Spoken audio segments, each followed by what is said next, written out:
할렐루야. 네. 우리 성경을 공부해 나가는 시간, 바이블 스터디를 벌써 시작한 지가 10번째 시간이 됐습니다. 오랜만에 이 시간을 가지게 되었는데요. 오늘도 우리 주님만 기대합시다. 아멘. 할렐루야. 우리가 이 시간을 가지게 되어진 것은 주님이 주신 약속의 말씀 때문입니다. 이 세대가 어떠하든지 상관없이 그러나 너는 배우고 확신한 일에 거하라. 네가 어려서부터 성경을 알았는데 그 성경은 그리스도 예수 안에 있는 믿음으로 말미암아 구원에 이르는 지혜가 있게 하느니라. 모든 성경은 하나님의 감동으로 된 것으로 교훈과 책망과 바르게 함과 의로 교육하기에 유익하니 이는 하나님의 사람으로 온전하게 하고 모든 선한 일을 행할 수 있는 능력을 갖추게 하기 위함이다. 성경이면 충분합니다. 할렐루야. 네. 정말 하나님의 사람들에게 그리스도인들에게 필요한 것은 다른 것이 아니라 다른 상황의 변화나 환경의 변화가 아니라 어떤 상황이나 어떤 환경 가운데에서도 예수 생명을 살아갈 수 있는 하나님의 말씀이 만약에 우리 가운데 있다면 우리는 충분한 것입니다. 그래서 예수님께서 말씀하신 것처럼 그리고 성경에 기록되어 있는 것처럼 사람은 떡으로만 사는 자가 아니라 사람은 하나님의 말씀으로 산다는 것을 우리가 기억해야 할 것입니다. 할렐루야. 아멘. 그래서 우리는 성경을 공부하기로 결정하였고 지금 이제 10번째 시간까지 왔습니다. 지난 시간까지 우리는 어떤 성경을 살펴보았죠? 사도행전을 살펴보았습니다. 여러분 기억나십니까? 너무 오래전의 일이어서 잘 기억이 안 나실 수도 있는데 저희는 사도행전을 한 세 번에 걸쳐서 사도행전을 살펴보았습니다. 왜냐하면 신약 성경에 존재하는 유일한 역사서이고 사도행전을 잘 이해해야만 각 서신서들이 언제 어떤 배경 가운데에서 쓰여졌는지를 알 수 있게 되기 때문이에요. 그래서 사도행전을 아주 구체적으로 살펴보았고요. 사도행전을 통해서 바울의 1차, 2차, 3차 전도 여행을 살펴보았습니다. 그러면서 이 바울의 서신서들이 언제, 어디서, 어떤 배경에서 쓰여졌는지를 살펴보았는데 여러분 기억나십니까? 네, 할렐루야. 네. 자, 바울의 서신은 총 몇 권이죠? 13권. 네, 맞습니다. 13권. 바울의 서신은 그래서 성경은 사도행전을 마치자마자 로마서부터 이제 바울의 서신서들을 이렇게 쭉 13권을 기록하고 있는데 그 순서는 제가 말씀드렸죠. 시간의 순서나 어떤 내용의 순서가 아니라 그냥 분량의 순서에 의해서 가장 많이 기록되어져 있는 로마서와 고린도전서가 제일 먼저 16장의 분량을 가지고 있어서 먼저 수록되었다고 물론 그 분량이 가지고 있는 의미가 있겠죠. 너무나도 중요하기 때문이겠죠. 자, 13권의 바울의 서신이 있는데 이 13권을 외우는 것은 어렵지 않았어요. 어떤 순서로 쓰여졌는지를 사도행전 마지막 시간을 통해서 제가 이렇게 외우는 방법을 알려드렸는데 기억나실지 모르겠어요. 자, 바울의 1차 전도 여행을 마치고 몇 권이 쓰여졌다? 한 권이 쓰여졌다. 한 권이 쓰여졌다. 그 책은 무엇이었습니까? 갈라디아서였습니다. 왜냐하면 1차 전도 여행이 갈라디아 지역, 그러니까 이고니온, 비시디아, 안디오, 더베, 루스드라 이런 지역을 다녔기 때문에 갈라디아서가 자연스럽게 쓰여졌겠죠. 그리고 2차 전도 여행을 마치고는 몇 권이 쓰여졌다? 2권이 쓰여졌다. 너무 쉽죠? 1차 전도 여행 1권, 2차 전도 여행 2권. 2권이 쓰여졌는데 2권은 무엇이었을까요? 2차 전도 여행 가운데 세워졌던 교회들이었던 교회들 중에 하나였던 어느 교회? 맞습니다. 데살로니가 전서와 데살로니가 후서가 바로 2차 전도 여행 시에 기록이 됐던 성경입니다. 그리고 3차 전도 여행 때 바울은 에베소에 머물렀지만 이때 바울의 마음을 사로잡고 있었던 교회는 바로 어떤 교회였어요? 고린도 교회였습니다. 그래서 3차 전도 여행은 3차 전도 여행 때 3권을 기록하게 되죠. 너무 외우기 쉽죠, 그죠? 3차 전도 여행 마치고는 3차 전도 여행 중에 3권이 기록되었는데 이 3차 전도 여행 중에 바울의 마음을 사로잡고 있었던 교회는 고린도 교회였습니다. 그래서 고린도 전서와 후서가 이때 3차 전도 여행 시에 기록이 되었습니다. 고린도 전서는 에베소에서, 고린도 후서는 빌립보로 추정되는 마게도냐 지역에서 기록이 되었습니다. 그리고 마침내 고린도에 도착해서 고린도가 교회가 회복했다는, 회개했다는 기쁨을 가지고 안정되어진 고린도 지역에 머물면서 작정하고 기록한 서신이 무엇이냐면 로마서인 것입니다. 정말 마음을 결정하고 복음을 정리해 나간 편지가 로마서입니다. 그리고 4차 전도 여행이라고 이야기할 수 있는 로마 구금, 로마 1차 구금 시에 기록되어진 것이 옥중서신이라고 알려져 있는 4권의 서신이죠. 4차 전도 여행이니까 4권이겠죠. 자, 에베소서, 빌립보서, 골로새서, 빌레몬서, 이 4권을 1차 로마 구금 시에 감옥 안에서 기록한 것으로 알려져 있습니다. 그리고 난 후에 마지막으로 남아있는 것이 무엇입니까? 바로 목회서신입니다. 목회서신으로 알려져 있는 1차 구금과 2차 구금 사이에 기록된 것으로 알려져 있습니다. 바울은 2차로 로마에 구금되었을 때 순교한 것으로 알려져 있고요. 1차 로마 구금과 2차 로마 구금 사이에 목회서신, 그러니까 마지막으로 자신의 제자들에게 교회를 어떻게 세워나가야 하는지에 대해서 기록한 것이 디모데 전서, 후서, 그리고 디도서인 겁니다. 자, 1권, 2권, 3권, 4권, 5, 6, 7, 8, 9, 10, 11, 12, 13, 총 13권이 이렇게 기록이 되어져 있는 거죠. 자, 이 순서를 외우는 것은 어렵지 않으시겠죠? 오늘 우리가 살펴본, 그러므로 로마서는 언제 기록된 성경입니까? 3차 전도 여행 시에 어디서? 고린도에서 기록되어진 성경이 바로 로마서입니다. 자, 복습을 한번 해보았고요. 상당히 그래도 많은 분들이 지난 시간 내용을 기억하고 있다는 사실에 대해서 큰 위로와 감사를 드립니다. 위로를 받습니다. 네. 자, 로마서. 오늘 살펴볼 성경은 로마서입니다. 로마서는요, 아주 중요한 성경입니다. 그리고 아주 놀라운 책입니다. 제가 로마서를 준비하면서 참 깊은 절망을 느낄 만큼, 이 로마서의 어떤 부분을 이야기를 해야 될까?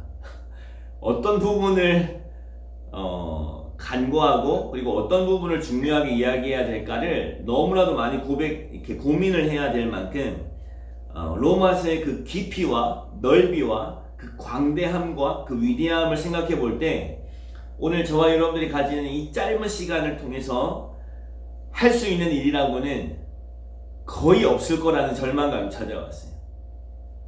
여러분 로마서 한 번씩 읽고 오셨습니까? 네. 아멘. 감사합니다. 다만 그냥 이 시간을 통해서 할 수 있는 것이라곤 정말 로마서는 놀라운 책이구나 라는 사실을 감탄하며, 그리고 정말 로마서를 읽어야 되겠구나, 로마서가 읽고 싶어지는 이런 동기부여가 우리 안에 일어난다면 사실 그것만으로도 충분한 감사를 하나님 앞에 드릴 수 있겠구나 하는 생각이 들 만큼 로마서를 저희는 막 깊이 다루지는 못할 것입니다.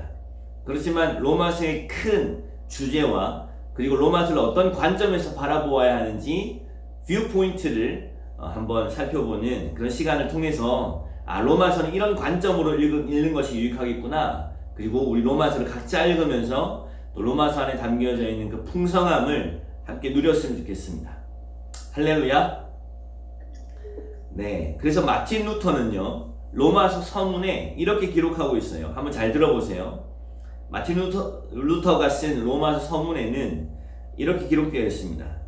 로마서는 모든 신자가 낱말 하나하나에 이르기까지 외워서 알아야 할 뿐만 아니라 영혼에 일용할 양식으로 삼고 전심으로 섭취해야 하는 성경이다. 놀라운 표현이죠. 모든 성도들이요, 낱말 하나하나에 이르기까지 외워서 알아야 된다는 거예요.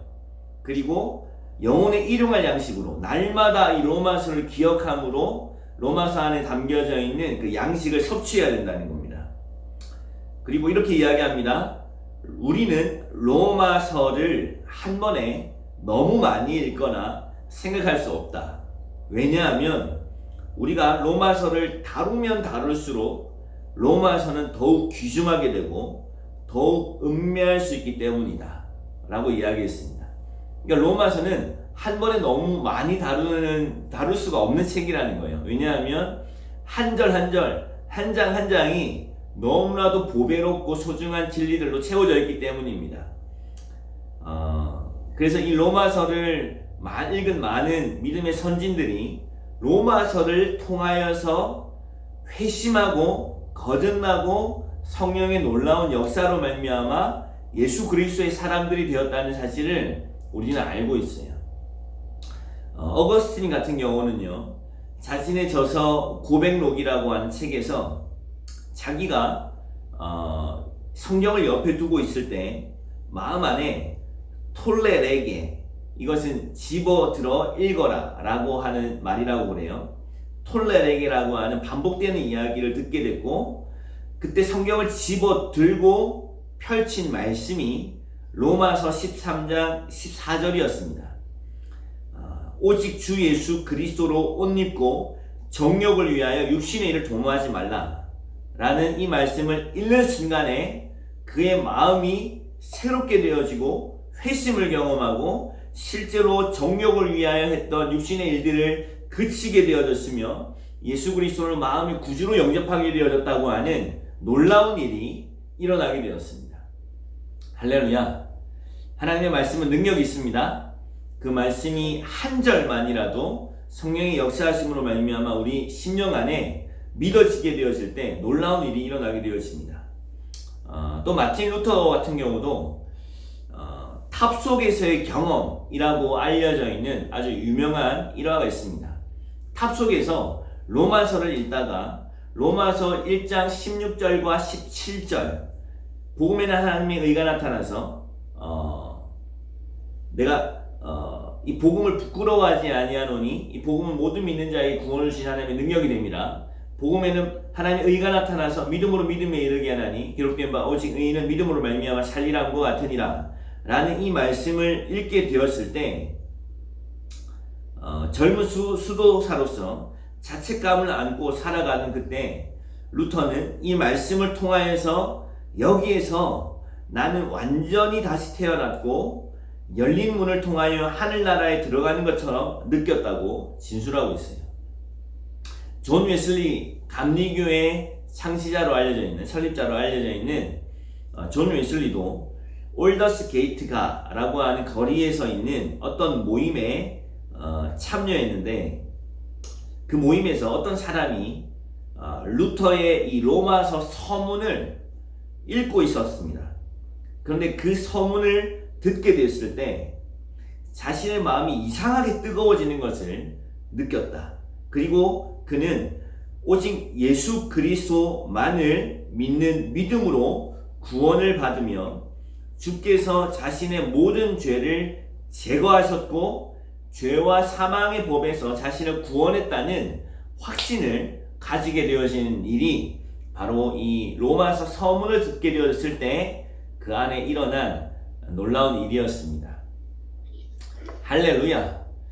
그러므로 오늘도 주님은 그 일을 우리 가운데 행하실 수 있는 분이심을 믿으시는 분만 아멘. 우리가 함께 말씀을 읽고 듣게 되어질 때 마치 부활하신 예수님이 제자들에게 그 말씀을 풀어 설명하실 때 그 마음이 뜨거워졌고 성경이 깨달아 알아지게 되어지는 놀라운 성령께서 진리의 영이신 그분께서 일하시게 되어졌던 것처럼 오늘도 이 말씀 앞에 서게 되어질 때 우리의 마음을 뜨겁게 하시고 또 이 십자가의 복음이 믿어지는 이 놀라운 은혜를 허락하실 우리 주님을 기대합니다. 아멘. 그 외에도 수많은 사람들이 로마서를 통하여서 이 복음의 광맥, 마치 산에서 금맥들을 발견하고 금맥을 통해서 금을 발견해 나가는 것처럼 이 복음의 광맥을 성경 속에서 로마서에 집약되어져 있는 그 금맥을 발견하고 많은 유익을 얻게 되어졌고, 그래서 이렇게 표현하고 있습니다. 로마서는 복음의 가장 완벽한 요약이자 가장 포괄적인 해설을 가지고 있다. 로마서는 복음의 가장 완벽한 요약이자 가장 포괄적인 해설을 가지고 있다고 평가되어지는 책이 바로 로마서입니다. 아마 로마서에 대한 이런 표현들을 여기저기에서 수집을 한다면 아마 그런 로마서에 대한 평가만으로도 오늘 시간을 가득 채울 수 있을 만큼 로마서를 통하여서 하나님께서 우리에게 허락하여 주신 축복은 너무 놀라운 축복이라는 사실을 우리는 알게 되어집니다. 실제로 우리가 복음을 만나는 통로가 되었던 이 복음학교라고 하는 5박 6일의 시간은요, 로마서의 순서를 따르고 있다는 사실을 여러분 알고 계십니까? 저도 그걸 지식적으로는 알았지만 그게 어떻게 그렇게 되는지는 복음학교를 계속 섬겨나가던 어느 순간에 깨달아졌습니다. 복음학교는 총체적인 복음은 로마서 1장부터 12장 그리고 16장에 이르는 내용을 순서대로 다루고 있구나 라는 사실을 알게 되었어요. 그러니까 로마서가 모든 복음을 전하는 일에 큰 틀을 제공하며 로마서가 바로 복음의 설계도와 같다고 이야기하는 것이 전혀 과장된 이야기가 아니라는 사실을 알게 되어지는 거죠. 그래서 어떤 이는 이렇게 고백하기도 합니다. 바울은 로마에 가기를 여러 번 구하고 여러 번 원하였지만 로마에 가지 못하게 되어졌습니다. 그로 인하여서 로마서가 쓰여졌기 때문에 어떤 사람은 이렇게 고백하기도 합니다. 하나님의 섭리로 바울이 로마를 방문하지 못함으로써 세상은 복음 교리에 따른 영감받은 이 걸작을 소유할 수 있게 됐다. 할렐루야.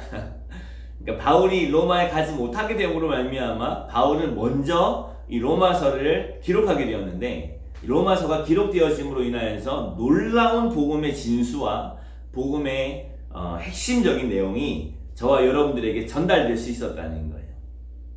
아멘. 그래서 몇 가지 이제 로마서에 대한 객관적인 정보를 살펴보자면,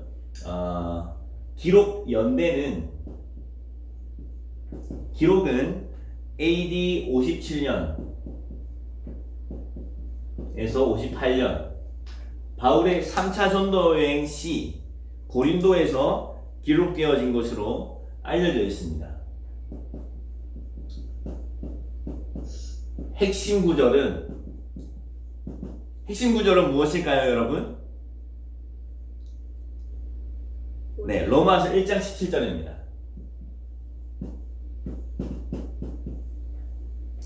복음에는 하나님의 의가 나타나서 믿음에 이르게 하나니 기록된 바 오직 의인은 믿음으로 말미암아 살리라 함과 같으니라. 할렐루야. 정말 놀라운 말씀이지 우리가 너무 익숙하기 때문에 이 의미를 잘 받아들이는 일에 장애가 있다는 사실을 저는 알게 되어집니다만은 묵상을 하면 할수록 너무나도 놀라운 말씀이라는 것을 발견하게 되어집니다. 이제 한번 읽어볼까요? 로마서 1장을 한번 펼쳐보세요. 로마서 1장 17절 함께 읽어보겠습니다. 시작. 복음에는 하나님의 의가 나타나서 믿음에 이르게 하나니 기록된 바 오직 의인은 믿음으로 말미암아 살리람과 같으니라. 아멘. 이제 이 말씀이 어떤 의미를 가지고 있는지 오늘도 함께 살펴보게 될 것입니다. 네. 대상 누구를 위하여 기록되어진 책인가? 자, 여기 7절에 나와 있죠? 7절에 보면 이렇게 표현하고 있습니다. 로마에서 하나님의 사랑하심을 받고 성도로 부르심을 받은 모든 자. 자, 로마에 있는 하나님의 사랑하심을 받고 성도로 부르심을 받은 모든 자라고 바울은 이야기하고 있어요. 그러니까 로마 교회에게 쓴 편지인 거죠.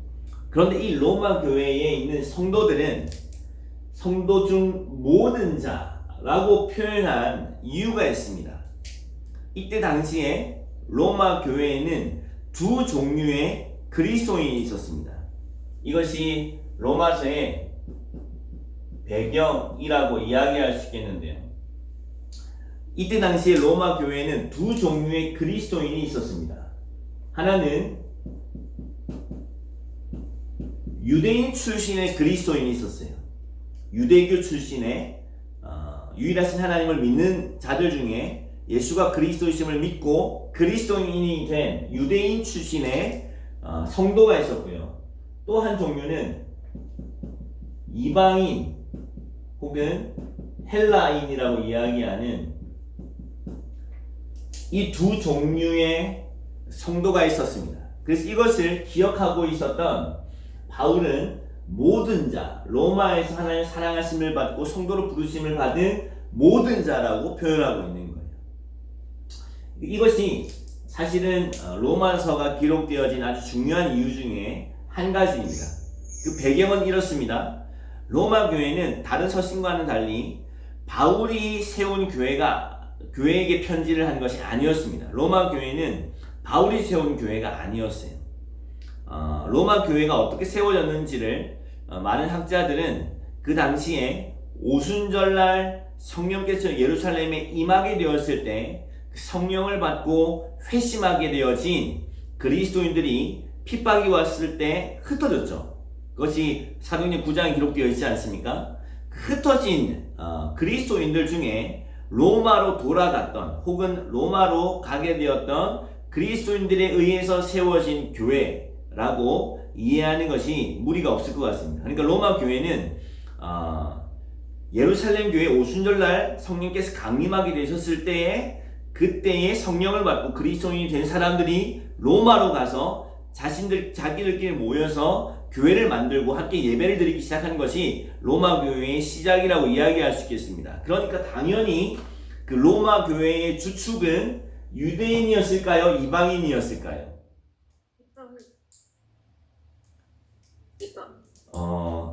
그 로마 교회의 주축은요, 유대인일 수밖에 없죠. 왜냐하면 예루살렘 교회의 오순절에 찾아온 사람들은 유대인들이었거든요.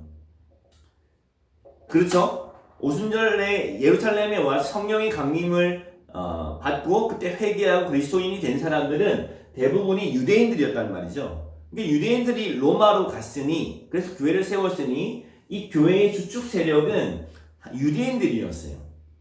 그런데 그러니까 유대인 중심으로 교회가 형성이 되었지만 우리가 알고 있는 것처럼 로마서 16장에 가보면 아주 다양한 계층과 그냥 이름만 들으면 이방인이라는 사실을 알 수 있는, 로마 사람이라는 사실을 알 수 있는 그 이름들이 등장합니다.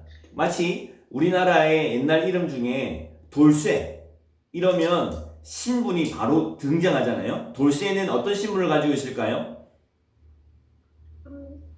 노비였겠죠.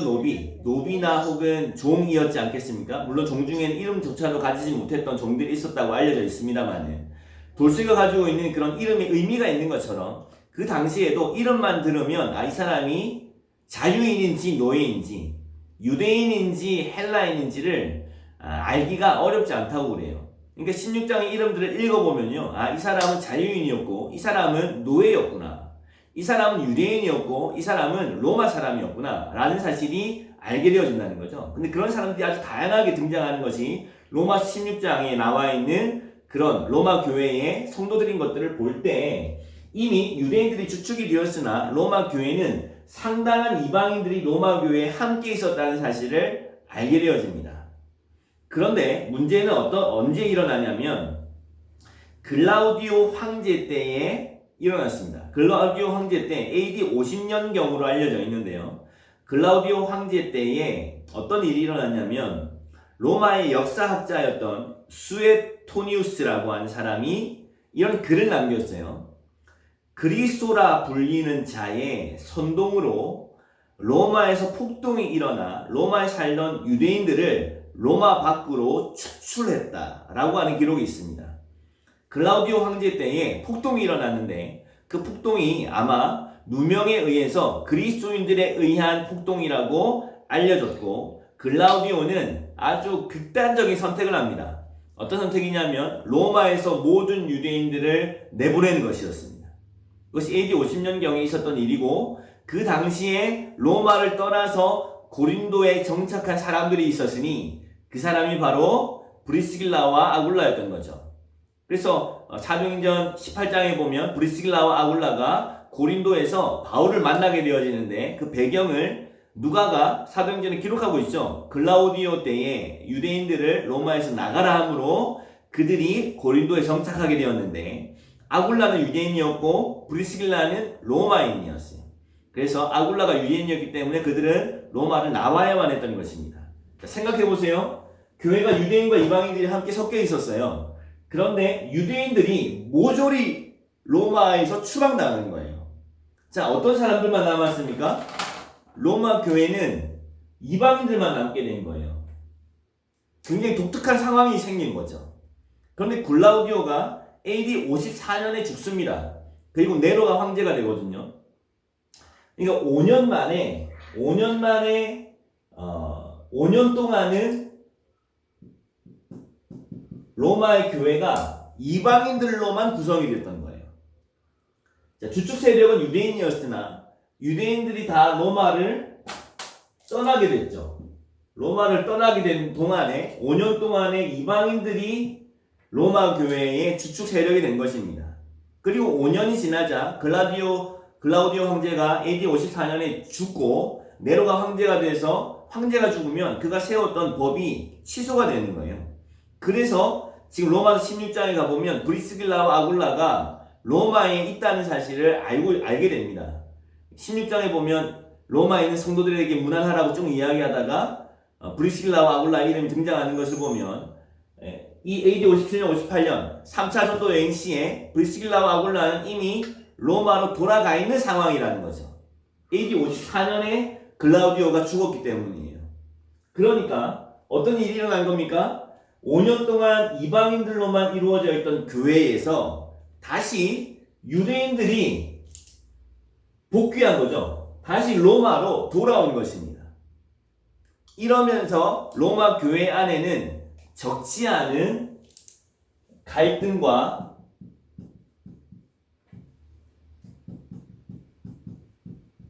분쟁이 일어나게 된 것입니다. 이것이 로마서가 쓰여진 배경입니다.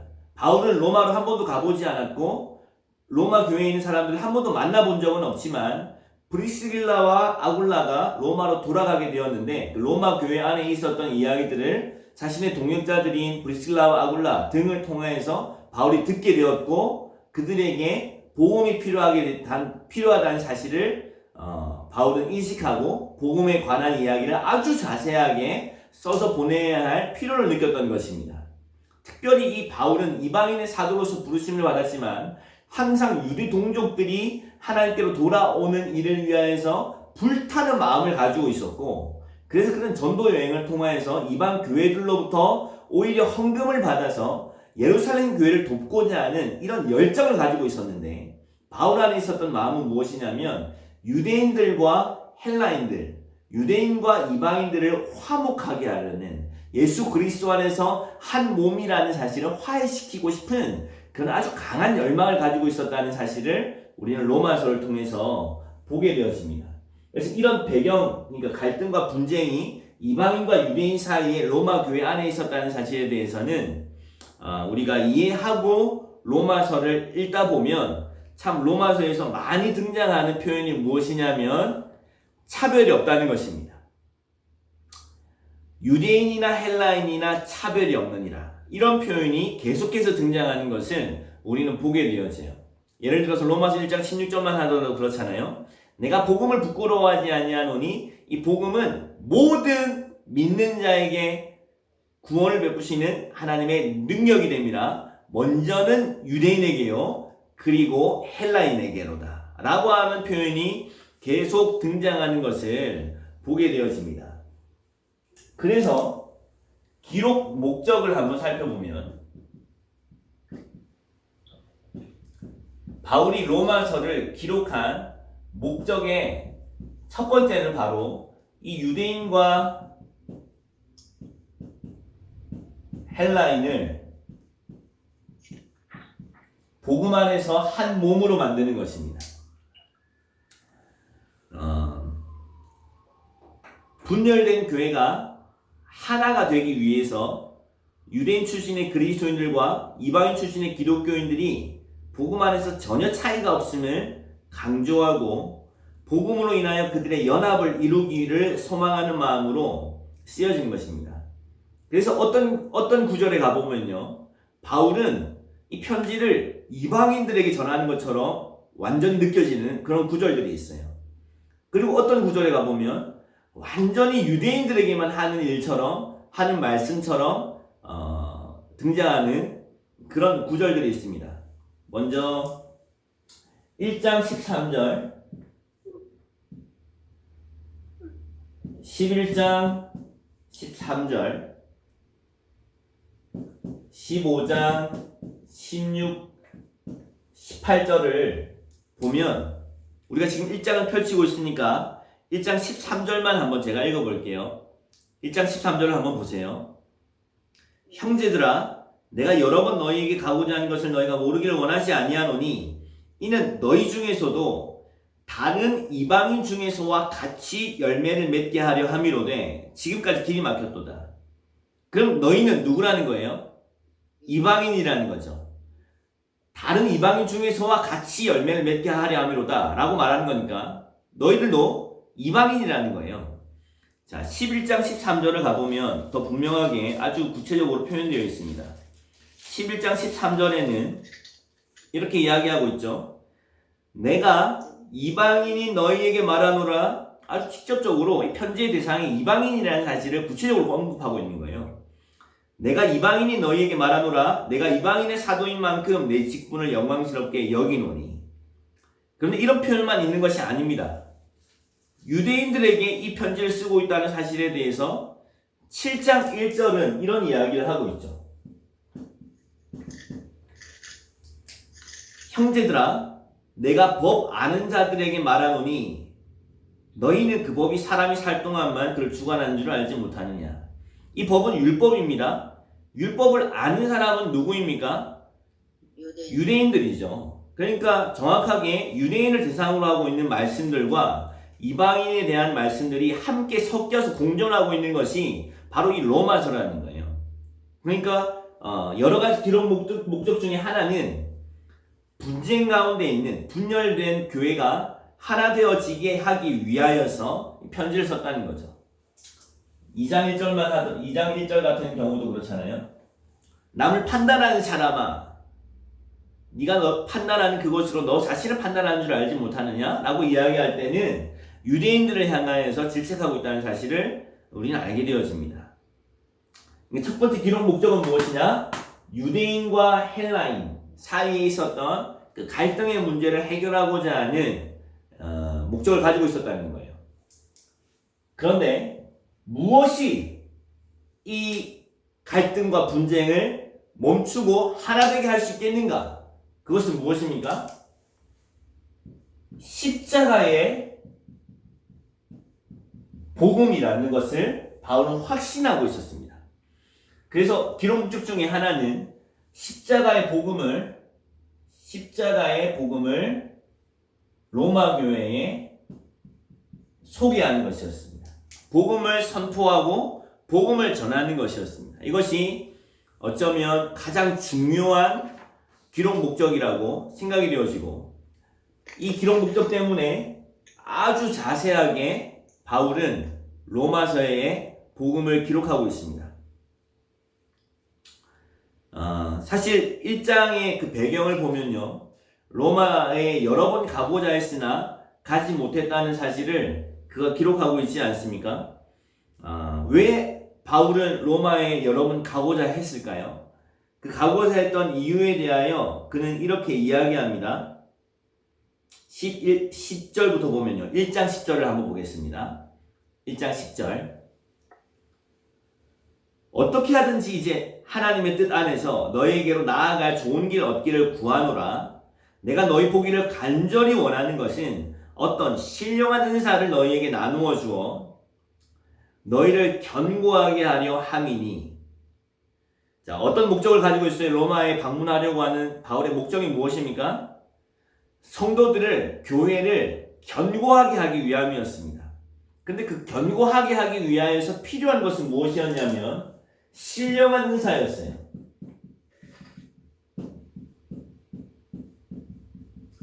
근데 이 신령한 은사는 우리 번역이 이렇게 표현이 되니까 마치 어떤 영적 특별한 그런 임파테이션이나 뭐 이런 것들을 의미하는 거라고 생각하지만 사실은 그렇지 않아요. 영어 성경에는 그냥 spiritual gift라고 되어 있거든요.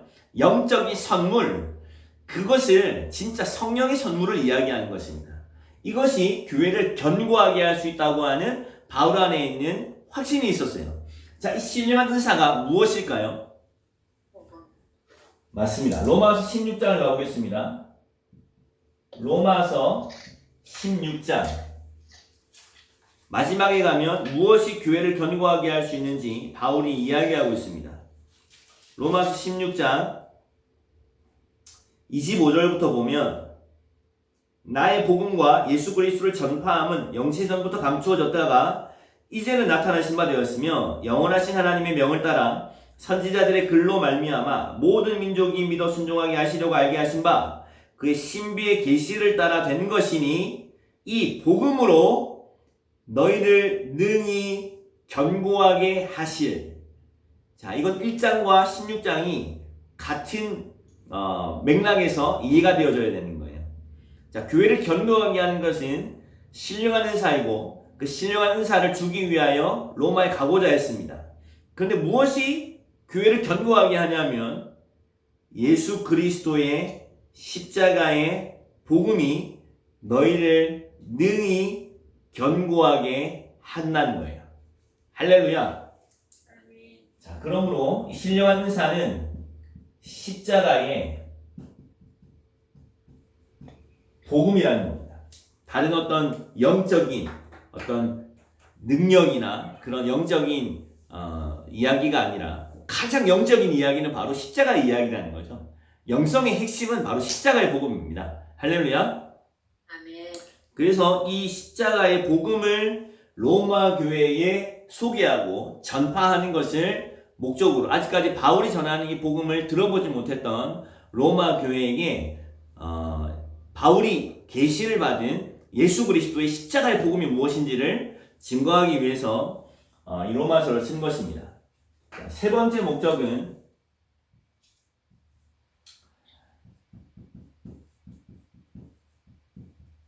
서바나로 파송해 주기를 원하는 마음이 있었습니다. 마치 바울의 1차, 2차, 3차 전도 여행이 수리아 안디옥 교회의 전폭적인 지지와 그리고 후원으로 1차, 2차, 3차 전도 여행을 통하여서 바울이 사역할 수 있었던 것과 같이, 그래서 항상 선교 보고를 안디옥으로 돌아가서 했던 것처럼 이제는 바울은 로마에 갔다가 그 행선지를 정확하게 밝히고 있는데 그것은 서바나였습니다. 지금으로 말하자면 스페인에 해당하는, 스페인과 포르투갈 지역에 해당하는 그 서바나 지역, 말하자면 땅끝으로 더 나아가고자 하는 이런 마음이 바울에게 있었습니다. 그런데 그 일에 로마 교회가 함께 동참해 줄 것에 대하여서 이야기를 하기 위해서 로마서를 기록한 것이라고 15장에 자세한 내용이 나와 있습니다. 자, 이 정도, 이 세 가지 정도의 목적을 가지고 첫 번째는 분열 가운데 있는 교회를 다시 화합하게 하기 위하여 이 편지를 썼고 그래서 그 편지 안에는 십자가의 복음으로 교회를 견고하게 하고 화합하게 하고 하나 되게 하여서 궁극적으로 자신이 서바나로 나아가는 일에 있어서 교회가 전폭적인 파송과 지원을 해줄 것에 대하여 부탁을 하기 위하여 이렇게 로마서를 기록하는 것입니다. 할렐루야. 여러분 따라오고 계십니까? 아멘. 네. 자, 이건 이제 로마서의 객관적인 내용들을 좀 함께 살펴보게 되었고요. 자,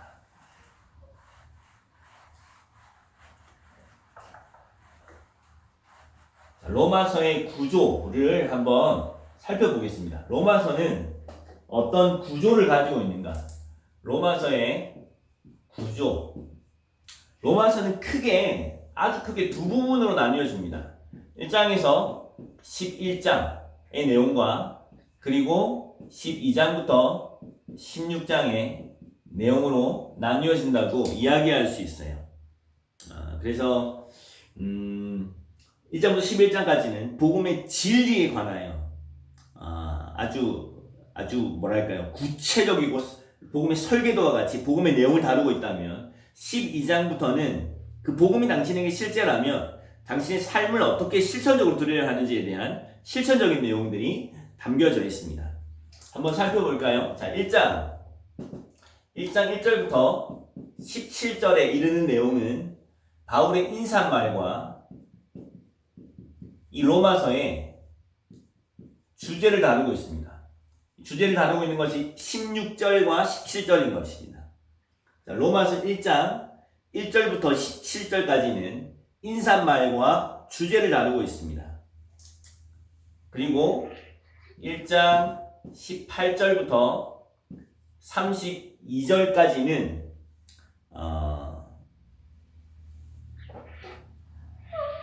크게 한번 살펴볼게요. 로마서 1장 18절부터 3장 20절까지는 인간의 타락에 대해서 나누는데 세 부분으로 나눌 수 있겠습니다. 첫 번째는 1장 18절부터 32절까지, 이것은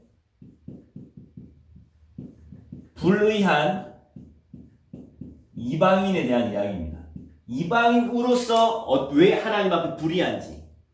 그래서 1장 18절에 보면 하나님의 진노가 불의로 진리를 막는 모든 사람들의 경건하지 않음과 불의에 대하여 하늘로부터 나타나라니 라고 시작하는 것이 1장 18절이고 32절까지는 이방인들에게 하는 이야기예요.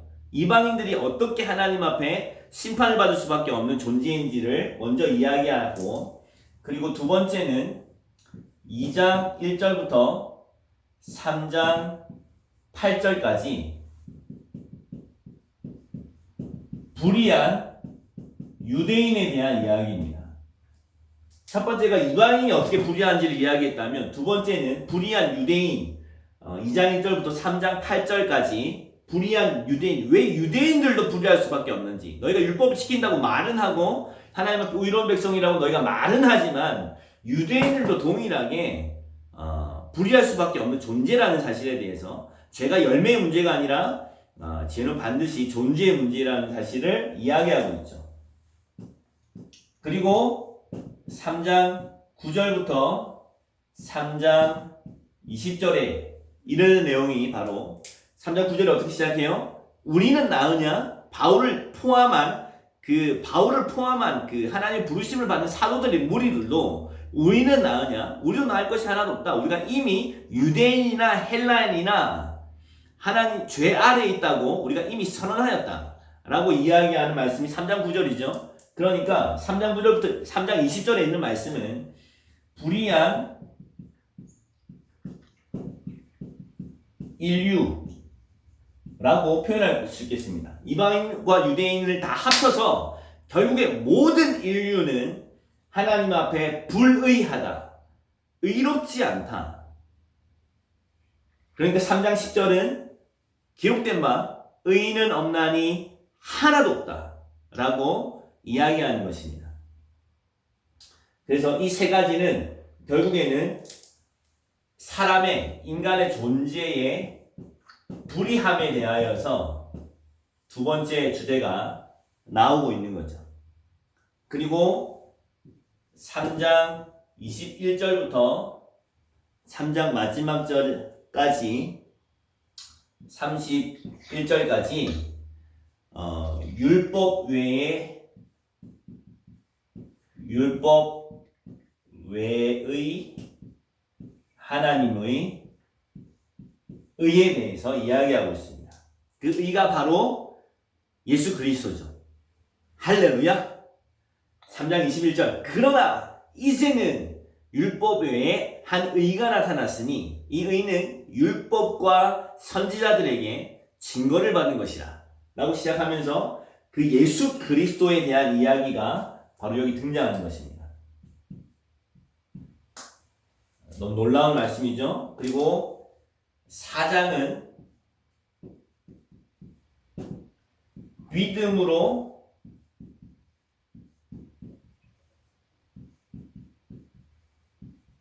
의롭게 됨. 믿음이 무엇인지를 이야기합니다. 그리고 5장은 복음의 동기, 하나님의 본심, 사랑에 대한 이야기와 의의 전가에 대해서 이야기합니다. 소망이 우리로 하여금 부끄럽게 하지 아니하는 것은 우리에게 주신 성령으로 말미암아 하나님의 사랑을 우리에게 부어주신다 라고 이야기하면서 복음의 동기인 사랑, 그리고 한 사람으로 말미암아 죄가 세상에 들어오고 죄로 말미암아 사망에 들어오는 것처럼 또 다른 한 사람이신 예수 그리스도로 말미암아 은혜로 의가 그를 믿는 모든 자들에게 전가되고 칭의, 의롭다 칭하심을 얻게 된다라는 장면을 말씀을 하시는 것입니다. 그리고 6장은 십자가의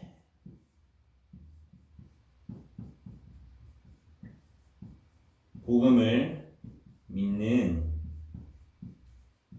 믿음에 대해서, 그러니까 두 가지 믿음의 대상과 내용을 이야기해 준다고 생각이 됩니다. 십자가의 복음이 무엇인지 로마서 6장 6절 7절에서 이야기하는 복음의 대상, 그러니까 믿음의 대상인 복음이 무엇인지를 이야기하고 십자가가 무엇을 의미하는지를 3절, 4절, 6절, 7절에 이야기하고 그것을 믿는 믿음이 10절, 11절에 여길 것과 그리고 13절, 14절에 드릴 것에 대한 이야기를 조금 더 구체적으로 나눠보겠습니다. 좀 이따가. 7장이 되면 법하는 자들에게 내가 말하노니 라고 이야기하면서 율법의 역할과 그 율법으로 말미암아 인간의 존재 안에 생기는 내적 갈등에 대한 이야기를 로마서 7장에서 이야기합니다. 우리가 잘 알고 있는 구절이 있죠? 오라 나는 곤고한 자로다. 누가 이 사망의 몸에서 나를 건져내랴 라고 하는 이야기가 나오는 것이 바로 7장이죠. 그리고 8장은 승리의 대헌장 혹은 성령장이라고 불리는 로마서 복음의 아주 핵심적인 내용을 다루고 있는 것이 로마서 8장이고요. 로마서 9장부터 11장은 한마디로 표현하자면 하나님의 경륜입니다. 하나님의 경륜. 어떻게 이스라엘을 회복하시려고 하시는 하나님의 경륜이 이스라엘이 버린 모퉁이 돌인 예수 그리스도의 복음을 이방인이 받아 복을 누리고 즐거워하고 기뻐하게 됐는지, 그리고 그것을 바라보는 이방인들이 결국에는 시기와 질투를 하는 방법으로 궁극적으로는 하나님께 돌아오게 되어질 것이라는 사실에 대하여서 이야기하는 것이 바로 9장부터 11장의 내용입니다. 어마어마한 내용이죠. 그리고 11장에는 이 어마어마한 총체적이고 위대한 광대한 복음을 마치면서 깊도다 하나님의 지혜와 지식에 부요하며 라고 찬송을 하면서 모든 것이 주에게로부터 나오고 주로 말미암고 주에게로 돌아갑니다. 할렐루야 하고 11장이 복음의 대서사시를 마치고 난 후에 12장부터 16장까지는 복음에 합당하게 행하라. 그러므로 하나님의 모든 자비하심으로 너희를 권하노니 너희 몸을 하나님이 기뻐하시는 거룩한 산 제물로 드리라. 이는 너희가 드릴 영적 예배니라. 너희 세대를 본받지 말고 오직 너희 마음을 새롭게 함으로 변화를 받아 하나님 기뻐하시고 온전하시고 선하신 뜻이 무엇인지를 분별하여 복음에 합당하게 행할 것에 대해서 12장부터 16장까지 이야기한다고 생각이 됩니다. 할렐루야. 자, 로마서 전체 그림이 들어오시죠? 로마서는 우리가 복음학교 때도 그렇고 복음학교 이후에도 여러 번 반복해서 읽었기 때문에 이 이야기만 들어도 아 맞아 그 내용이 거기 있었지 라고 여러분들 이해하실 수 있을 거라고 생각이 되어집니다. 다시 한번 로마서를 읽으시면서 또 다시 한번 이 내용들을 상기해 보시는 은혜가 있으셨으면 좋겠습니다. 자, 이 시간 그러면 구조는 제가 다시 한번 유튜브에 영상을 올려드리고 링크를 보내드릴 테니까요. 혹시 필기하지 못하셨던 분들은 유튜브 영상을 보시고 다시 기록하시면 될 것 같습니다. 자, 로마서의 그러면 진짜 주제는 무엇인가? 로마서의 주제. 저는 오늘 이 내용을 아주 조금 다루고 싶습니다. 로마서의 주제는요, 크게 두 가지라고 생각이 됩니다. 사실은 로마서의 주제를 두 가지라고 이야기하기에는 로마서가 너무 엄청난 내용을 담고 있기 때문에 저 이렇게 여기 썼어요. 원고를 쓰면서 이 짧은 시간 로마서를 소개한다는 것에 대해서 제가 너무나도 무력감을 느낄 만큼 로마서의 내용이 엄청납니다, 여러분. 주제, 여러 가지 주제, 뭐 죄만 하더라도 의에 대해서만, 믿음에 대해서만, 십자가에 대해서만, 믿음으로 말미암은 화목 제물에 대해서만, 속량함에 대해서만, 성령에 대해서만, 선교에 대해서만, 하나님의 경륜에 대해서만, 그리고 합당하게 사는 삶에 대해서만 이야기하더라도 얼마나 많은 이야기를 풍성하게 할 수 있겠어요, 그죠? 그렇지만 우리에게는 오늘 또 맞춰야 되는 시간이 있지 않습니까? 그래서 오늘 아주 제한적인 주제를 나누고 싶은데요. 첫 번째 주제는 바로 이것입니다.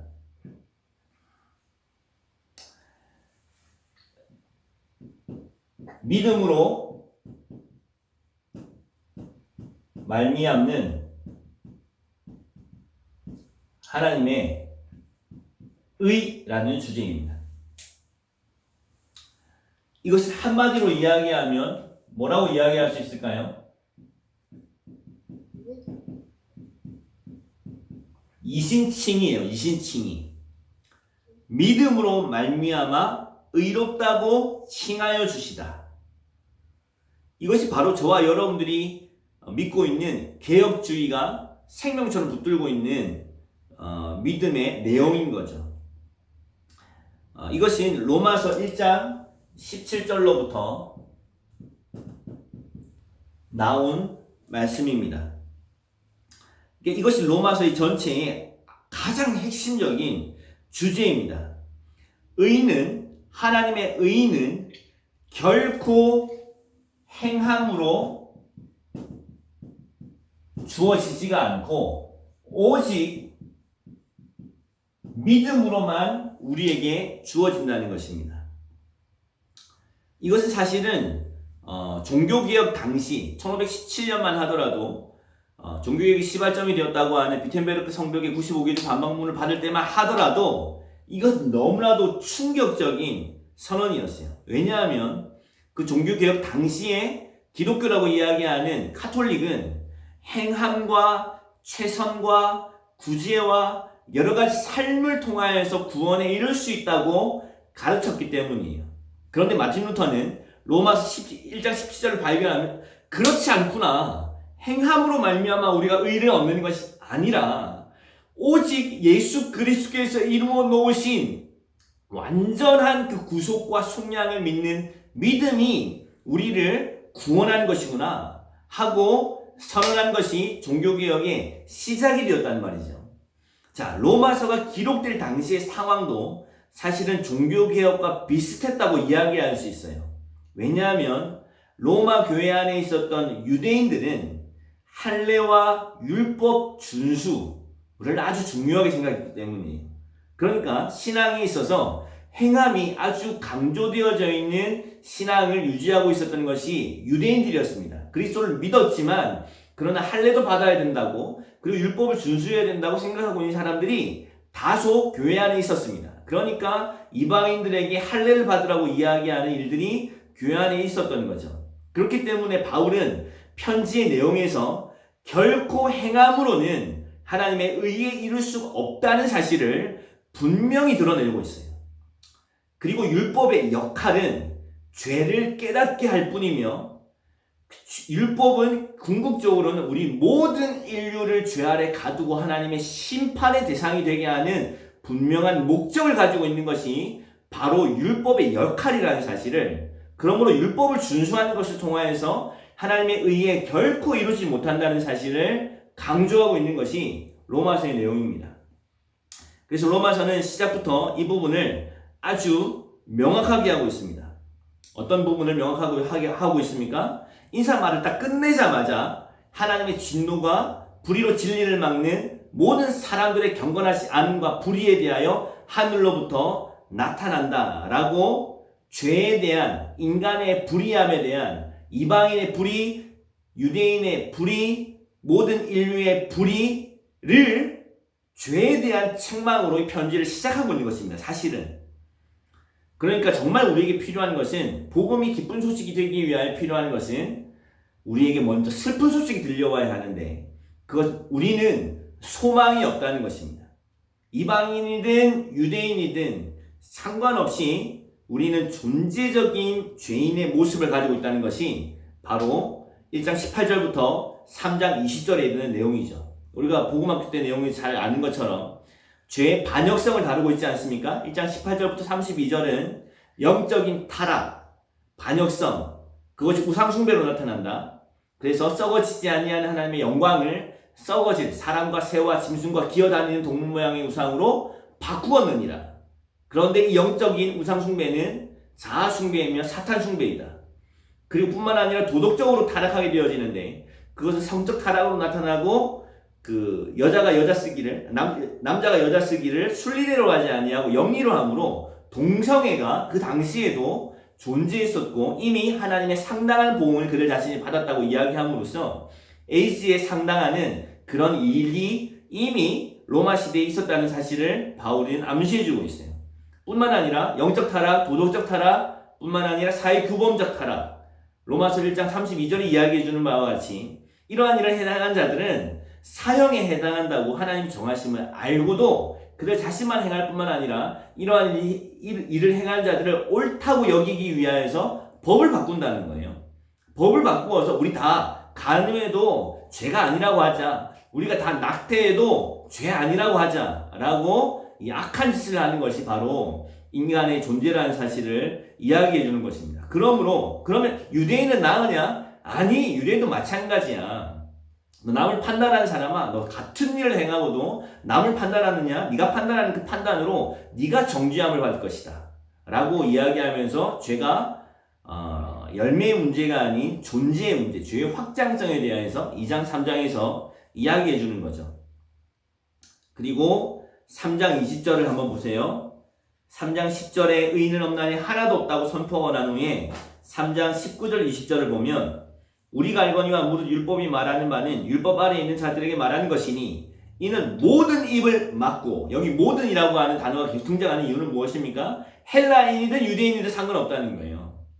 모든 입을 막고 온 세상으로 하나님의 심판 아래 있게 하려 함이라.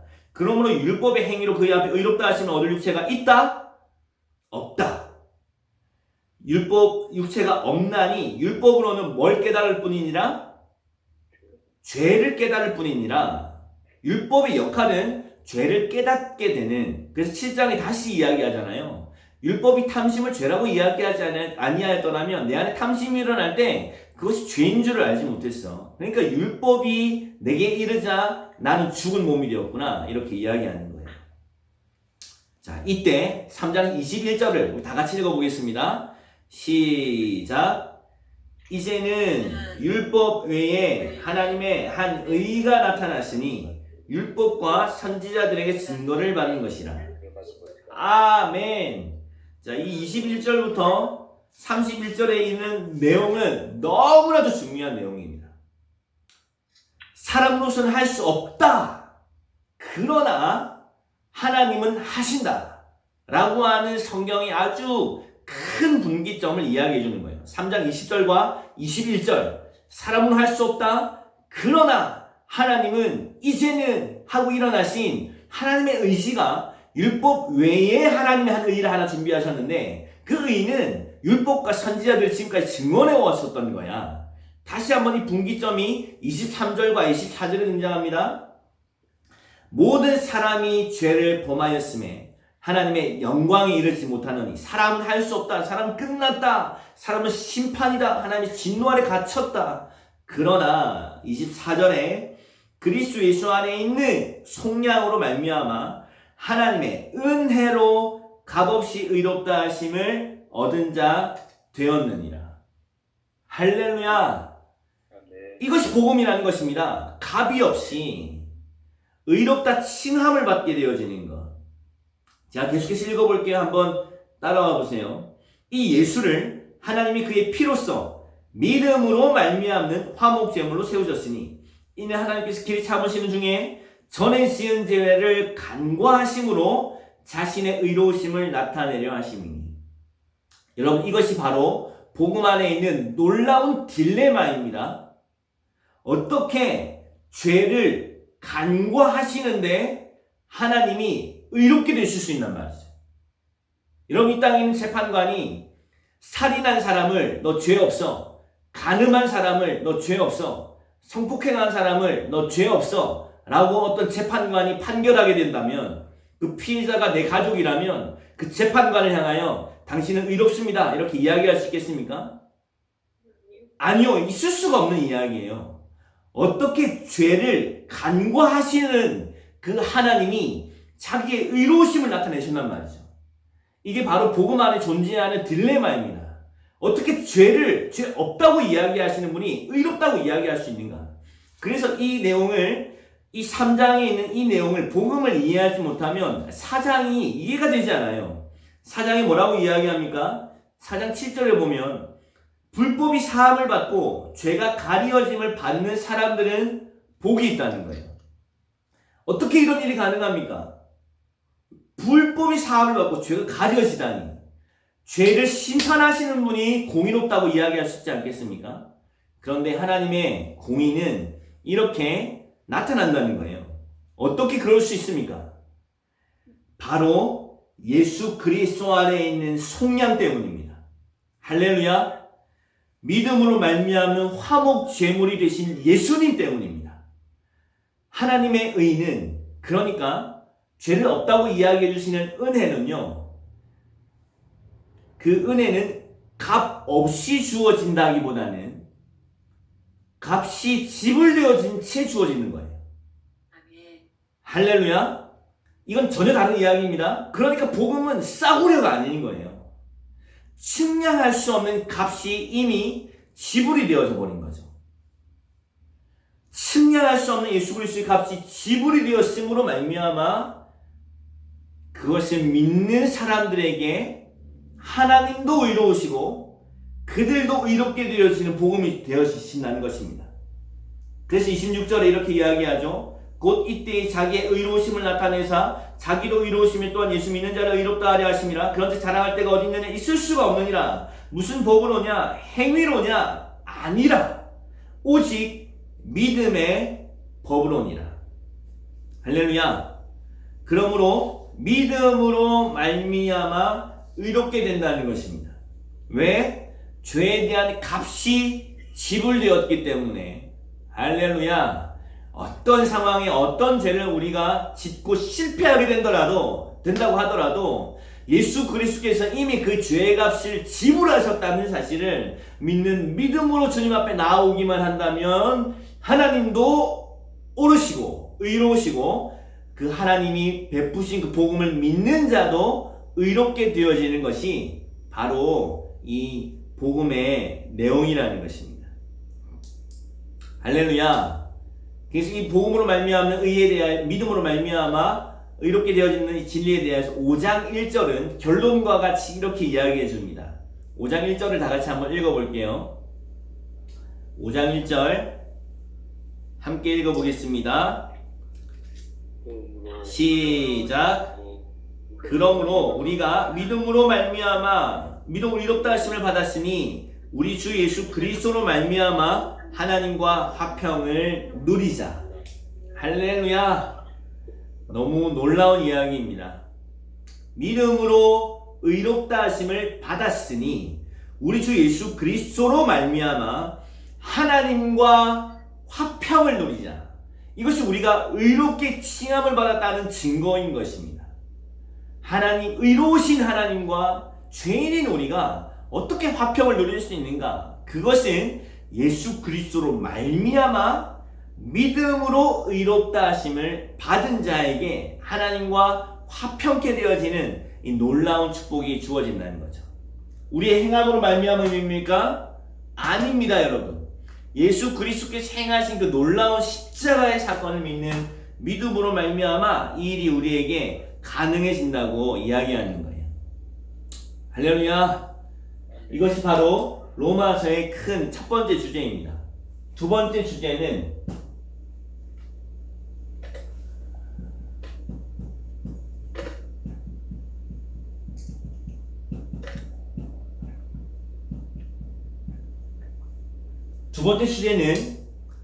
믿어 순종하는 삶입니다.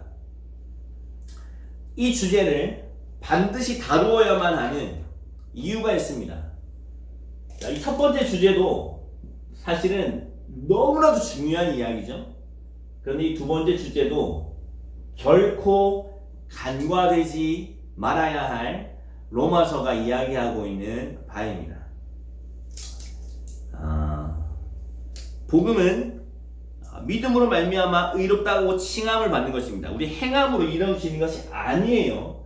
그런데 복음을 믿은 사람에게 나타나는 특징이 있으니 그것은 바로 순종이라는 것입니다. 그러면 많은 사람들이 이런 이야기를 합니다. 자, 여기 있는 행함과 이 순종의 차이는 무엇입니까? 라고 물을 때 우리는 약간 혼돈을 경험할 수 있습니다만은 어렵지 않습니다. 자, 우리의 구원은요, 우리를 새로운 사람으로, 새 사람으로 지으시는 구원이에요. 아멘이시죠? 자, 이 새 사람으로 이르게 되어진 구원은 결코 행함으로 가능하지 않습니다. 행함으로는 이 구원에 이룰 수가 없어요. 구원에 이룰 수 없습니다. 이 구원에 이르게 하는 것은 무엇입니까?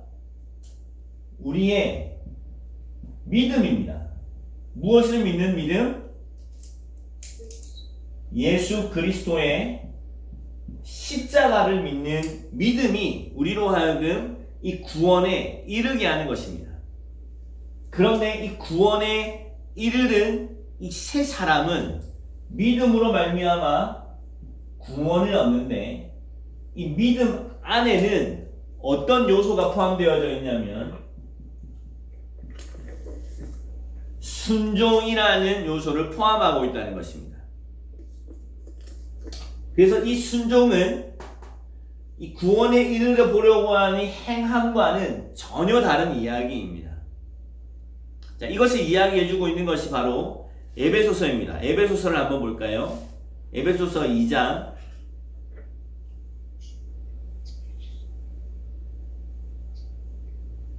에베소서 2장 7절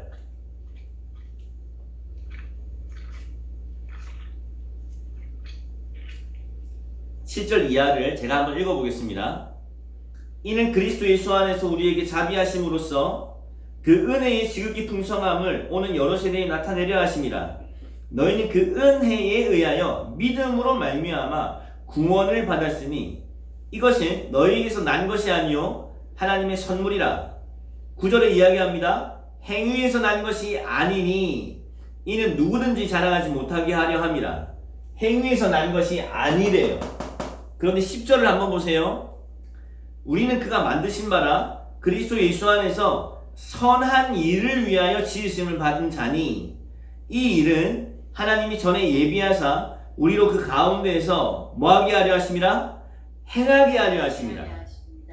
자, 이 첫 번째 행함과 두 번째 행함은 전혀 다른 거예요. 행함으로는 구원에 이룰 수 없어요. 은혜를 믿는 믿음으로 말미암아 구원에 이르렀는데 하나님께서 새롭게 지으심을 받은 이 새 사람은 그가 만드신 바라 무엇을 위하여? 선한 일을 위하여 만드셨다는 거예요. 그리고 그 가운데서 행하게 하려 하신다는 거죠.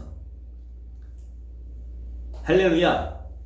그러므로 구원을 정말 받은 구원에 이른 그 믿음은 반드시 행함이라고 하는 순종이라고 하는 열매를 맺는다는 것입니다.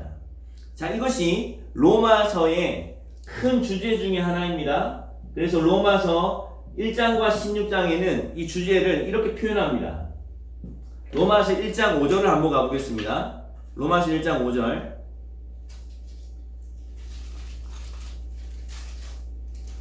로마서 1장 5절입니다. 자, 함께 읽어볼게요. 로마서 1장 5절. 제가 읽어보겠습니다. 그로 말미암아 우리가 은혜와 사도의 직분을 받아 그의 이름을 위하여 모든 이방인 중에서 믿어 순종하게 하나니. 자, 바울이 자신이 사도 되어진 이유에 대해서 이렇게 이야기하고 있는 거예요.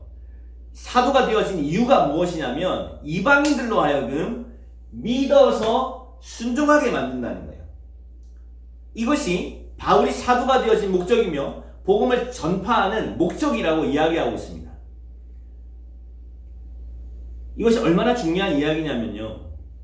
사실은 종교개혁 당시나 이 로마 시대 당시에는 워낙 행함이 강조되었기 때문에 바울은 이 로마서를 통하여서 행함으로는 구원 못 받아 믿음으로 구원을 받는 거야 라고 이야기하고 있지만 지금 저와 여러분들이 살아가고 있는 시대는요, 믿음으로 구원을 받는다는 것이 너무나도 익숙해져 있기 때문에 행함으로 순종하지 않으면서도 입술로 고백하기만 하면 구원을 받았다고 착각하는 일들이 많이 일어난다는 것입니다. 자, 이때에 강조되어져야 하는 진리는 그러면 무엇일까요? 그것은 행함으로 믿음을 보이라는 진리가 강조되어져야 되겠죠. 이 행함으로 믿음을 보이라고 하는 진리를 담고 있는 성경이 무엇입니까? 야고보서입니다. 그래서 로마서는 아브라함이 믿음으로 말미암아 의에 이르렀다고 로마서는 4장에서 이야기하고 있는데 야고보서 2장에는 아브라함이 행함으로 의롭다함을 받았다고 이야기하고 있어요. 이 이야기가 전혀 다른 이야기입니까? 그렇지 않아요, 여러분. 마틴 루터도 이 야고보의 이야기를 터부시 여겨서 야고보서를 지푸라기 서신이라고 이야기할 만큼 행함으로 의롭다 받을 수 있다는 말을 이해를 잘 못했어요. 그러나 우리는 총체적인 복음 안에서 이해할 수 있습니다. 행함으로 의롭다함을 받는다는 말은 무슨 행함을 이야기하는 겁니까? 이 행함을 이야기하는 게 아닌 거예요. 어떤 행함을 이야기하는 거예요? 이 순종을 이야기하는 거예요. 이 행함으로 말미암아 아브라함이 모리아 산에서 이삭을 바치는 행함으로 말미암아 자신이 믿었다는 사실을 드러내고 확증했다는 것입니다. 할렐루야. 그래서 로마서는 야고보서와 함께 다루어지는 것이 아주 건강하게 하나님 우리에게 허락하신 복음의 축복을 잘 이해할 수 있는 통로가 되어집니다. 그래서 다음 주에는요, 순서에 따라서 고린도전서를 넘어가지 않고 로마서와 함께 이어져 있는 야고보서를 함께 다음 주에는 야고보서를 살펴볼 예정입니다. 그러나 똑같은 이야기를 한다는 사실을 기억하십시오. 왜냐하면 지금 이 성경 우리가 읽었던 1장 5절에 믿어 순종하게 하나니 라고 하는 표현을 영어 성경에는 어떻게 표현하고 있냐면요, The obedience that comes from faith 라고 표현하고 있습니다. 뭐라고 표현하고 있냐면 순종은 순종인데 믿음으로부터 나오는 순종이라고 표현하고 있어요. 그러니까 이 순종은 이 행함이 아니라 믿음으로부터 나오는 순종인 거예요. 그러니까 믿은 사람들은 반드시 순종이 나타나야 되는 것입니다. 그래서 로마서 12장 1절은 1장과 11장이 엄청난 복음이 사실이라면 그러므로 하나님의 모든 자비하심을 보았니 하나님이 모든 자비하심으로 내가 너희를 권하노니 강권하노니 너희 몸을 하나님이 기뻐하시는 거룩한 산제물로 드리라. 이것이 너희가 드려야 할 영적인 예배다. 영혼이 구원을 받았니? 영혼이 복음의 유익을 받았니? 너희의 몸을 지금 드려야 돼 라고 순종을 촉구하고 있는 것입니다. 그러므로 야고보와 바울은 다른 이야기를 하고 있는 것이 아닙니다. 한 이야기를 이야기하고 있는 것이죠. 자, 로마서의 주제가 왜 이것인지 다시 한번 로마서의 결론으로 가보겠습니다. 로마서 16장. 로마서 16장 25에서 27절. 로마서 16장 25에서 27절. 여러분 화면이 혹시 이렇게 좌우가 반대로 보이나요? 똑바로 보이나요? 감사합니다. 제 화면에만 그렇게 보이는군요. 자, 로마서 16장 25, 26, 27 제가 읽어볼게요. 나의 복음과 예수 그리스도를 전파함은, 복음을 전파하는 이유는 영세전부터 감추어졌다가 이제는 나타내신 바 되었으며 영원하신 하나님의 명을 따라 선지자의 글로 말미암아 모든 민족이 믿어 순종하게 하시려고 알게 하신 바 그 신비에 계시다라 된 것이니 복음으로 너희를 능히 견고하게 하실 지혜로우신 하나님께 예수 그리스도로 말미암아 영광이 세세 무궁하도록 있을지어다. 아멘. 자, 복음을 전파하는 목적이 뭐라고요? 아주 간결하게 이렇게 이야기하고 있는 거예요. 모든 민족으로 믿어 순종하게 하는 것입니다. 할렐루야. 이것이 예수님의 지상 대명이에요. 너희는 가라. 모든 족속으로 제자를 삼아 아버지와 아들과 성령의 이름으로 세례를 베풀고 내가 너희에게 분부한 모든 것을 가르치라고 말씀하지 않으셨어요. 가르쳐 지키게 하라고. 예수님이 친히 그렇게 말씀하셨으며 바울도 여기에 복음을 전파하는 목적은 모든 민족이 믿어 순종하게 된다는 거예요. 그러므로 여러분, 우리가 순종을 생각하는 것이 얼마나 중요한 일인지를 한번 보세요. 복음을 지식적으로 동의하고 믿었다고 말하는 것, 고백하는 것 너무 중요한 이야기입니다. 자, 그런데 만약에 살지 않는다면, 순종하지 않는다면 복음이 믿어진 것이 아니라는 사실을 반드시 기억해야 됩니다. 로마서 1장 17절도 이렇게 이야기하는 거잖아요. 복음에 하나님의 의가 나타나서 믿음으로 믿음에 이르게 하나니 기록된 바 오직 의인은 믿음으로 말미암아 어떻게 한다고요? 살리라. 믿음으로 사는 게 중요하다는 거예요. 믿음으로 사는 것, 복음을 살아내는 것이 중요하다는 것입니다. 그래서 로마서는 끊임없이 이 순종, 다른 표현으로 행함의 문제를 집요하게 다루고 있습니다. 로마서 2장을 보세요. 로마서 2장은 이렇게 시작하죠. 그러므로 남을 판단하는 사람아, 누구를 막론하고 내가 핑계하지 못할 것은 남을 판단하는 것으로 내가 너를 정죄함이니 판단하는 네가 어떻게 한다고요? 같은 일을 행한단 말이에요.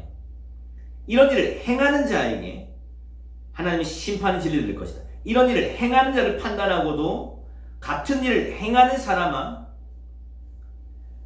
행함이 너무 중요하다는 거예요. 유대인들이 이방인들과 함께 정죄함을 받는 것이 합당한 이유는 그들의 삶이 따라주지 않았기 때문이에요. 인류는 유대인과 헬라인으로 나뉘는 것이 아니라 두 종류로 나뉘는데 9절과 10절을 보세요. 악을 행하는 각 사람의 영에는 환난과 곤고가 있으니 먼저는 유대인에게 그리고 헬라인에게며 선을 행하는 각 사람에게는 영광과 존귀와 평강이 있으리니 먼저는 유대인에게요 그리고 헬라인에게라. 유대인과 헬라인으로 나눌 것이 아니야. 악을 행하고 있니? 아니면 선을 행하고 있니? 이렇게 나뉘는 거야. 결국에 나뉘는 것은 무엇입니까? 복음을 알고 믿음으로 고백하는 고백이 실제라고 하는 삶의 실제를 가지고 있어야 된다는 거예요. 선을 행하는 사람에게 존귀와 영광과 평강이 있다는 것입니다. 할렐루야.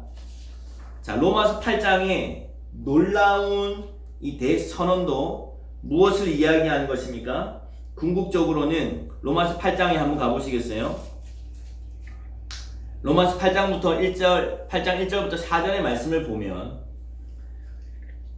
그러므로 이제 그리스도 예수 안에 있는 자에게는 결코 정죄함이 없나니 이는 그리스도 예수 안에 있는 생명의 성령의 법이 죄와 사망의 법에서 너를 해방하였습니다. 율법이 육신으로 말미암아 연약하여 할 수 없는 그것을, 지금까지는 육신에 져서 그렇게 살 수 없었던 그것을 하나님은 하시나니 곧 죄로 말미암아 자기 아들을 죄 있는 육신의 모양으로 보내어 육신의 죄를 정하사 4절 육신을 따르지 않고 그 영을 따라 행하는 우리에게 율법의 요구가 이루어지게 하려 하십니다.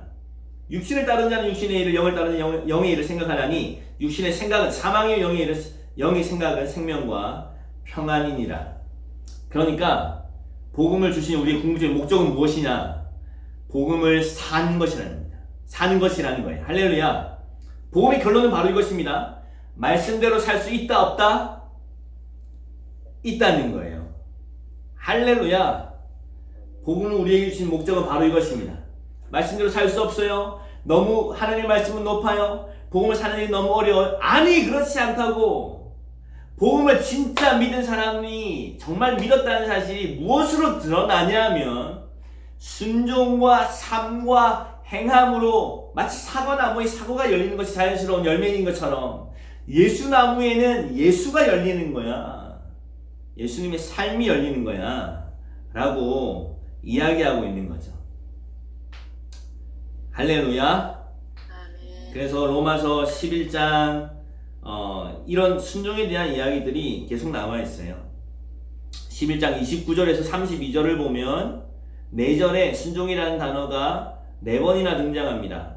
너희가 전에는 하나님께 순종하지 아니하더니 이스라엘이 순종하지 아니하므로 이 사람들이 순종하지 아니하니 모든 사람들이 순종하지 아니하는 가운데 가두어 두심은. 하나님 궁극적으로 우리에게 원하시는 것이 무엇이냐? 왜 복음을 우리에게 주셨냐?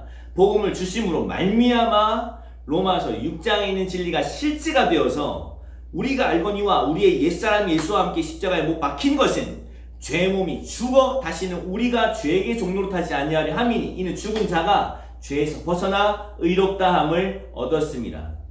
할렐루야. 그가 죽으심은 죄에 대하여 단번에 죽으시며 그가 살아계심은 하나님께 대하여 살아계심이니 이와 같이 너희도 너희 자신에 대하여는 죽은 자요 그리스도 예수 안에서 하나님께 대하여는 살아있는 자로 여길지어다. 그러므로 예수 그리스도와 함께 죽고 산 사람은 예수로 사는 거야. 생명의 성령의 법인 그분이 우리 안에서 예수 생명을 살게 하시는 거야. 복음에 합당한 생활을 해. 복음을 살아낼 수 있어 라고 이야기하는 것이 바로 이 로마서의 최종적인 이 두 주제는 두 개인 것처럼 보이지만 사실은 하나인 것입니다. 정말 복음을 믿음으로 말미암아 하나님의 의에 이르렀다면 그 의롭게 된 사람은 예수 생명을 살고 말씀을 지금까지 이스라엘처럼 불순종하며 살아가는 것이 아니라 이제는 순종의 열매들을 마음껏 맺어갈 수 있어. 복음을 살 수 있어. 그렇기 위해서 하나님은 성령을 우리에게 부어주셨어. 하나님의 모든 자비하심이 이것을 우리에게 가능하게 하는 거야 라고 이야기해 주는 바가 바로 로마서인 것입니다. 할렐루야. 무엇이 우리로 하여금 이 복음을 살게 해줍니까? 하나님의 자비하심입니다. 하나님의 사랑. 그래서 저는 이 말씀을 좀 함께 읽고 기도하고 마쳤으면 좋겠다는 마음을 주셨어요. 자, 로마서 8장 28절에서 마지막 절 말씀까지 제가 한번 읽어볼게요.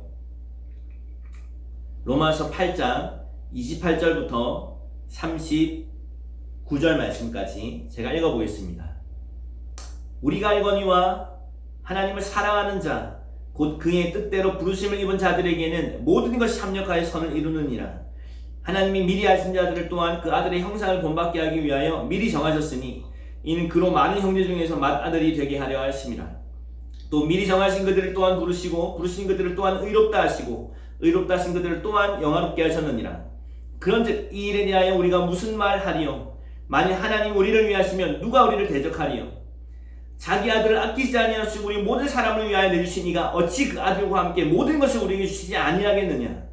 누가 능히 하나님께서 택하신 자들을 고발하리요? 의롭다 하신 이는 하나님이시니 누가 정죄하리요? 죽으실 뿐 아니라 다시 살아가신 이는 그리스도 예수시니 그는 하나님 우편에 계신 자요 우리를 위하여 간구하시는 자신이라. 누가 우리를 그리스도의 사랑에서 끊으리요? 환난이나 곤고나 박해나 기근이나 적신이나 위험이나 칼이랴. 기록된 바 우리가 종일 주를 위하여 죽임을 당하게 되며 도살당할 양같이 여김을 받아 나의 남과 같으니라. 그러나 이 모든 일에 우리를 사랑하시는 이로 말미암아 우리가 넉넉히 이기느니라.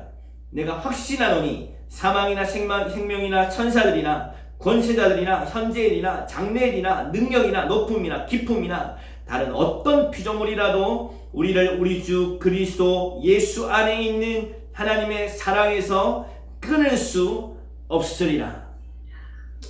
할렐루야. 어마어마한 복음을 주신 주님을 찬양합니다. 알아가면 알아갈수록 정말 보화를 발견해 나아가는 것 같은 이 로마서를 허락해 주신 주님을 찬양합니다. 오늘도 복음을 믿는 믿음으로 하나님의 말씀을 살아내는 것이 너무 어렵다고 생각하지 말고 순종하며 이 복음의 삶을 마음껏 누려가는 하나님의 모든 자비하심을 우리에게 허락하셨으므로 이것이 과한 이야기가 아니라 자연스러운 이야기이며 당연한 이야기라는 사실을 우리 안에 사시는 예수 그리스도의 생명의 열매를 마음껏 맺어내는 일들이 우리 삶 가운데 일어나기를 주님의 이름으로 축복합니다. 할렐루야. 이 시간 함께 우리 기도하십시다. 이 놀라운 복음을 허락하여 주신 주님을 찬양하십시다. 죄인으로 태어나 하나님의 의를 행할 수가 없었던 도무지 옳은 줄은 알고 있지만 그 옳은 일을 행할 수가 없었던 하나님 우리에게 예수 그리스도의 십자가의 죽음과 부활이 실제가 되게 하시고 이제는 복음을 살아내는 자로 믿어 하나님과 화평케 되어져서 그 화평을 누리는 자로 하나님의 사랑을 누리는 자로 언제나 아바 아버지를 주님 앞에 나아가면 용납함을 얻게 되어지는 이 놀라운 축복을 우리에게 허락하여 주셔서 하나님 이 놀라운 생명 누리게 되어진 하나님이 생명 허락하여 주신 것 감사와 찬송의 고백을 주님 앞에 올려드리며 예 하나님 우리로 하여금 성령으로 충만하게 하시고 복음의 증인으로서 주님을 누리며 살게 하여 주옵소서. 이 시간 함께 주님 앞에 기도하며 주님 앞에 나아가도록 하겠습니다. 함께 기도하겠습니다. 사랑하는 하나님 아버지 주님 감사와 찬양을 주님 앞에 올려드립니다.